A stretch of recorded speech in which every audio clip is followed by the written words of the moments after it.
Yes, welcome back. It's 11:10 p.m. It's a little bit too late for this.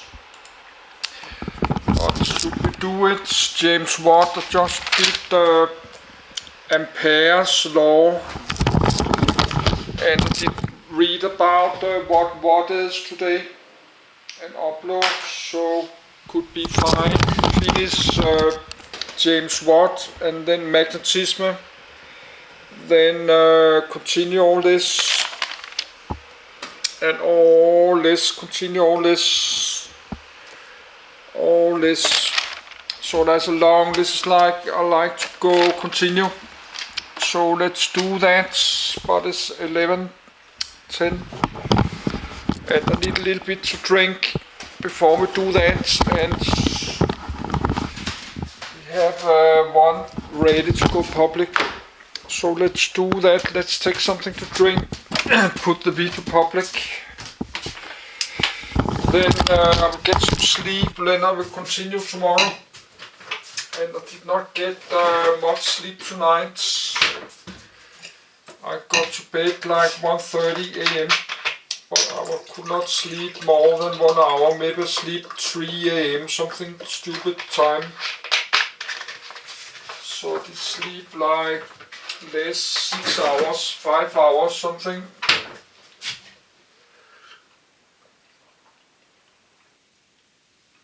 I think we can finish this in 2 parts in 40 minutes maybe. So let's do it, but a little bit too late. That's close to midnight then. Let's put it public. No, it's not ready.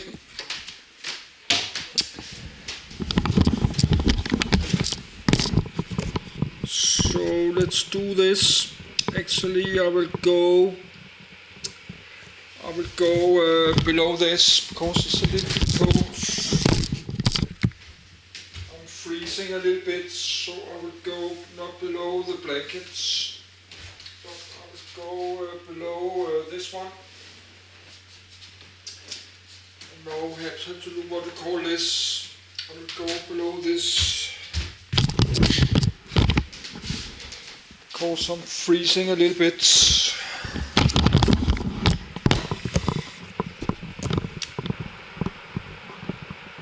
Good. Let's continue. I will take the light off here. And I need to get to bed.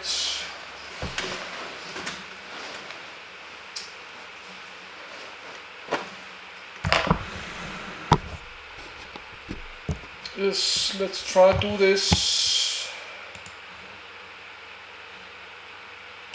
James Watt. James Watt. FRSE Watt James von Breda.jpg. Portrait of Watt, 1736-1819. By Carl Frederick von Breda, born 19 January 1736, Greenock, Renfrewshire, Scotland, died 25 August 1819, aged 83, 1. Handsworth, Birmingham, England, resting place St. Mary's Church, Handsworth, nationality Scottish, citizenship British, known for Watt steam engine, separate condenser, parallel motion, sun and planet gear, with William Murdoch. Centrifugal governor, indicator diagram, with John Southern, spouse, S. Margaret Miller, M. James Watt FRSE, /WT/, the 30th of January, 1736, the 19th of January 1736 OS, the 25th of August, 1819, 1. Was a Scottish inventor, mechanical engineer, and chemist who improved on Thomas Newcomen's 1712 Newcomen steam engine with his Watt steam engine in 1776, which was fundamental to the changes brought by the Industrial Revolution in both his native Great Britain and the rest of the world. While working as an instrument maker at the University of Glasgow, Watt became interested in the technology of steam engines. he realized that contemporary engine designs wasted a great deal of energy by repeatedly cooling and reheating the cylinder. Watt introduced a design enhancement, the separate condenser, which avoided this waste of energy and radically improved the power, efficiency, and cost-effectiveness of steam engines. Eventually, he adapted his engine to produce rotary motion, greatly broadening its use beyond pumping water. Watt attempted to commercialize his invention, but experienced great financial difficulties until he entered a partnership with Matthew Boulton in 1775. The new firm of Boulton and Watt was eventually highly successful, and Watt became a wealthy man. In his retirement, Watt continued to develop new inventions, though none was as significant as his steam engine work. As Watt developed the concept of horsepower, too. The SI unit of power, the Watt, was named after him. Contents. Biography, early life and education. Watt and the kettle. Early experiments with steam. First engines. Patent trials. Copying machine. Chemical experiments. Personality. Soho Foundry. Later years. Family. 1764-1773 Her death, Anne McGregor, M. 1776 1819 His death, children Margaret, 1767-1796, James, 1769-1848, Gregory, 1777-1804, Janet, Jessie, 1779-1794, Scientific career fields: Mechanical Engineering Institutions, University of Glasgow. Boulton and Watt influences: Thomas Newcomen, Joseph Black, Adam Smith, John Robison, physicist, John Roebuck, James Clear. Signature: James Watt. Signature. SVG. Freemasonry. Murdoch's contributions. Legacy. Honors. Memorials. Patents. References. Sources. External links. Biography. Early life and education. James Watt was born on the 19th of January, 1736 in Greenock, Renfrewshire, the eldest of the 5 surviving children of Agnes Muirhead, 1703-1755, and James Watt, 1698-1782. 3. His mother came from a distinguished family, was well educated and said to be of forceful character, while his father was a shipwright, shipowner and contractor, and served as the Greenock's chief bailey in 1751. 3. 4. The Watt family's wealth came in part from Watt's father's trading in slaves and slave-produced goods. 5. Watt's parents were Presbyterians and strong Covenanters. 6. But despite his religious upbringing, he later became a deist. 7. 8. Watt's grandfather, Thomas Watt, 1642-1734, was a teacher of mathematics, surveying and navigation. 3. And bailey to the Baron of Cartsburn. 9. Initially, Watt was educated at home by his mother, later going on to attend Greenock Grammar School. There he exhibited an aptitude for mathematics, while Latin and Greek failed to interest him. Watt is said to have suffered prolonged bouts of ill health as a child and from frequent headaches all his life. 3. 10. After leaving school, Watt worked in the workshops of his father's businesses, demonstrating considerable dexterity and skill in creating engineering models. After his father suffered some unsuccessful business ventures, Watt left Greenock to seek employment in Glasgow as a mathematical instrument maker. 3. When he was 18, Watt's mother died and his father's health began to fail. Watt travelled to London and was able to obtain a period of training as an instrument maker for a year, 1755-56. Then returned to Scotland, settling in the major commercial city of Glasgow, intent on setting up his own instrument-making business. He was still very young and, having not had a full apprenticeship, did not have the usual connections via a former master to establish himself as a journeyman instrument maker. Watt was saved from this impasse by the arrival from Jamaica of astronomical instruments bequeathed by Alexander Macfarlane to the University of Glasgow, instruments that required expert attention. 13. Watt restored them to working order and was remunerated.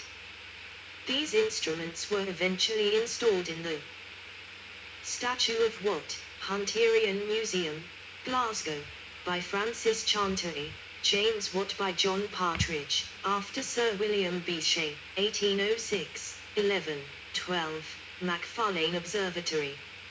Subsequently, 3 professors offered him the opportunity to set up a small workshop within the university.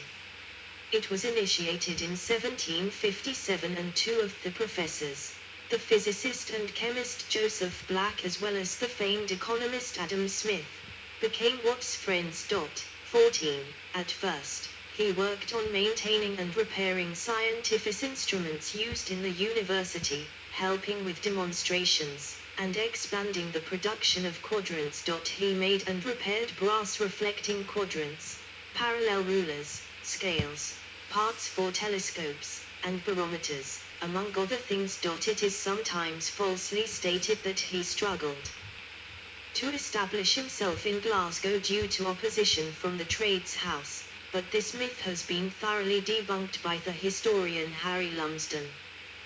The records from this period are lost, but it is known that he was able to work and trade completely normally as a skilled metal worker, so the incorporation of hammermen must have been satisfied that met their requirements for membership.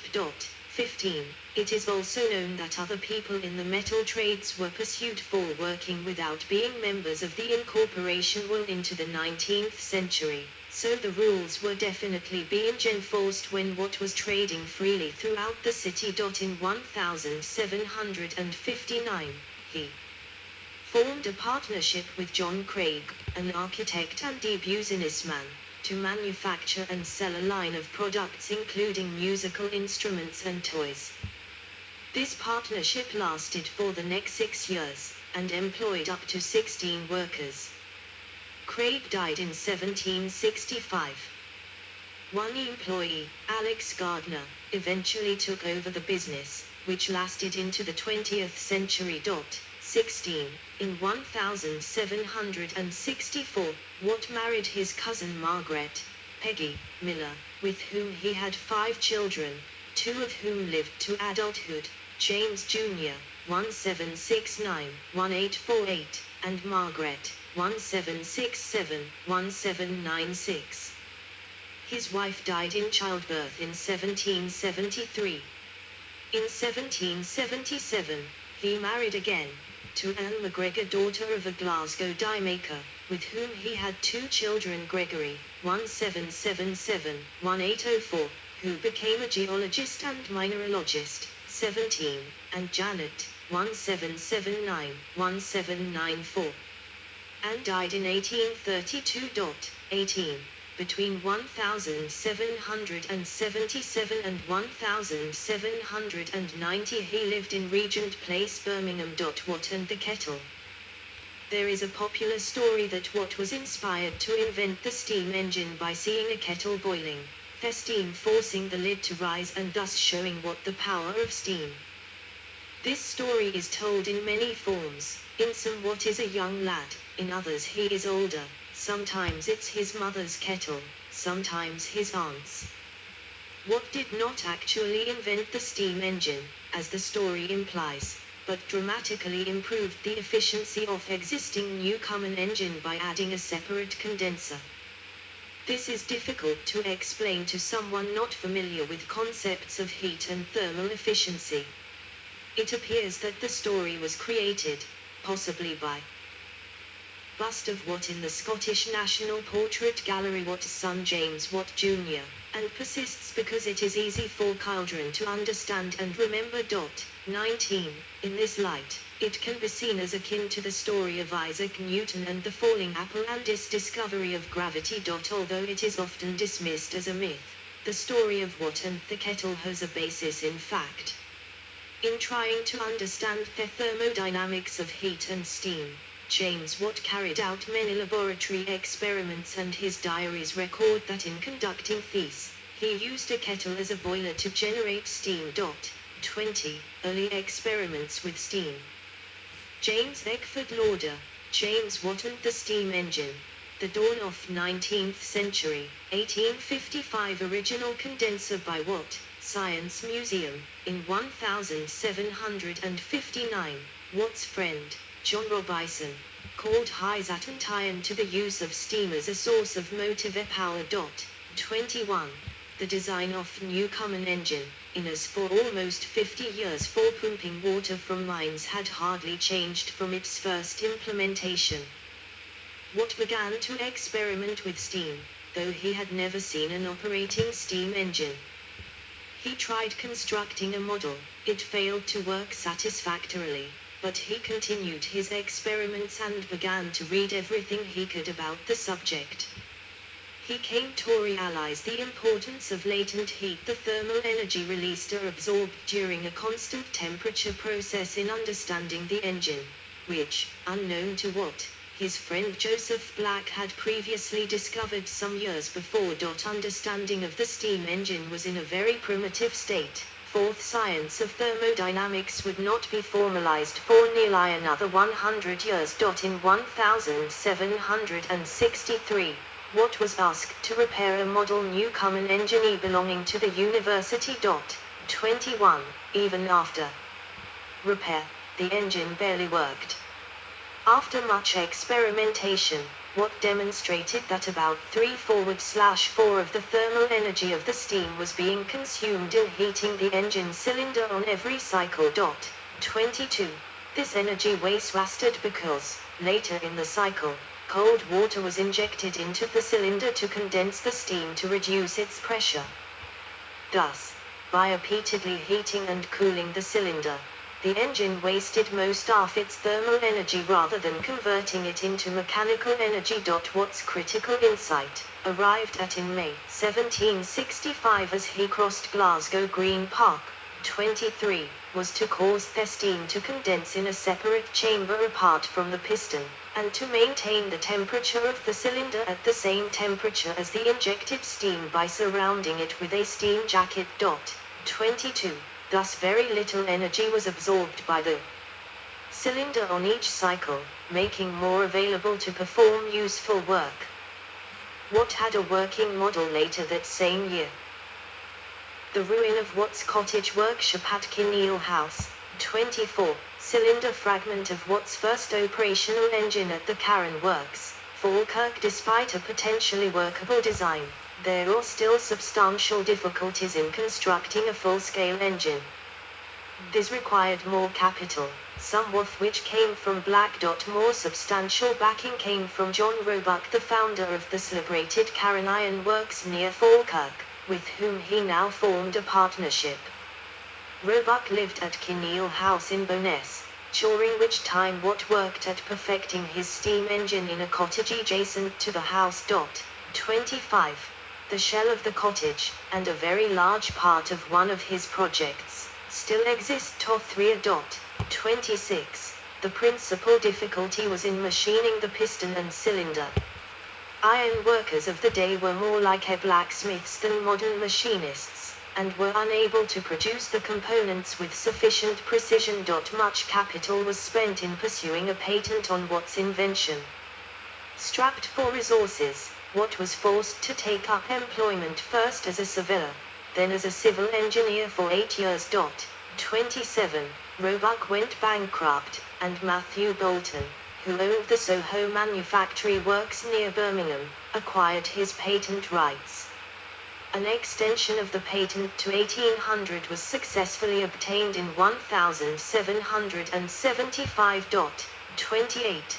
Through Boulton, Watt finally had access to some of the best iron workers in the world. The difficulty of manufacture of a large cylinder with a tightly fitting piston was solved by John Wilkinson, who had developed precision boring techniques for cannon making at Busham, near Wrexham, North Wales. Watt and Boulton formed a hugely successful partnership. Boulton and Watt, which lasted for the next 25 years. First engines. Engraving of a 1784 steam engine, a designate by Boulton and Watt in 1776. The first engines